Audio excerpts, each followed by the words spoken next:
প্রিয় শিক্ষার্থী, এসো অঙ্ক শিখি ক্লাসে তোমাদের স্বাগতম। আজ আমরা শিখব তল সম্পর্কে।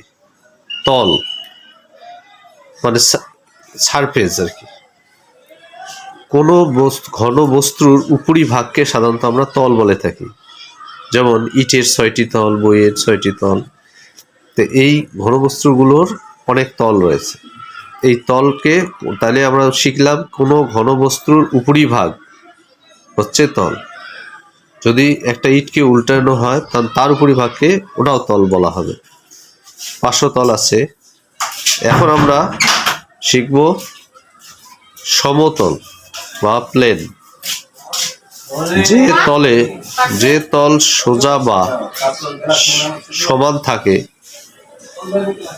তাদেরকে সমতল বলে। আমি আবার বলতেছি, রিপিট করতেছি, দেখো, যে তল সোজা বা সমান থাকে তাদেরকে সমতল বলে। যে এখানে একটা উদাহরণ আছে, দেখো, এটা একটা ইটের ছবি আছে। এই তো এখানে দেখো, এটা সোজা, এটাকে বলা হয় সমতল। আবার এটাও দেখো সোজা, এটাও সমতল। এটা সোজা, এটা সমতল। অর্থাৎ বাঁকা তল যেগুলো সেগুলো অন্য তল, আর যেগুলো সোজা সেগুলোকে বলা হয় সমতল। আরেকটি হচ্ছে বক্রতল, কার্ভড সারফেস। যে তল সোজা নয় এবং দৈর্ঘ্য, প্রস্থ ও উচ্চতা স্পষ্ট নয় তাদেরকে বলা হয় বক্রতল।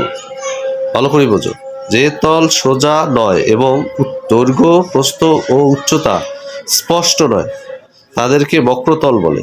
এখানে একটা দেখো গোলাকার বস্তু রয়েছে, ফুটবলের মতো বা গোলক রয়েছে। এর দৈর্ঘ্য প্রস্থ আছে কিন্তু সেটা আমরা স্পষ্টভাবে দেখতেছি না, তাই এই তলগুলোকে বলা হবে বক্রতল। তাহলে আজকে আমরা শিখলাম তল, সমতল আর বক্রতল। এগুলো ভালো করে অনুশীলন করবা এবং খুব সুন্দরভাবে মনে রাখার চেষ্টা করবে। সেই পর্যন্ত আল্লাহ হাফেজ।